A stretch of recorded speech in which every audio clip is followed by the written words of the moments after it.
season has been really hard. The conditions that we're facing, a lot of wind, a lot of dry vegetation, and that has resulted in fires really growing rapidly. Traditionally we can catch the fire when it's small, but with the winds and the wind factor, these fires are becoming really large really quickly.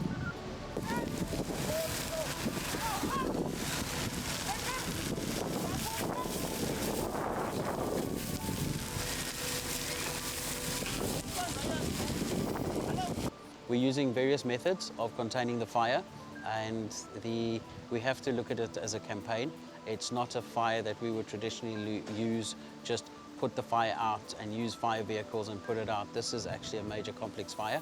It's gone into mountainous areas, it's come down on farmlands, and that presents us with different challenges because of the different terrains and the different environments that the fire is burning on.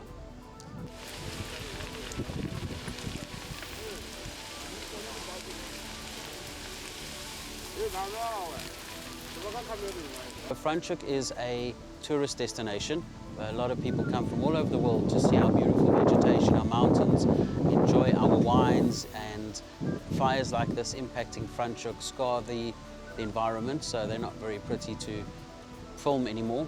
But more importantly, the farmers that get affected, their vines, their orchards, this is the livelihood and the community, so it will obviously have a knock-on effect on the farming community, the farm employees. There's just not much for them to do after these fires.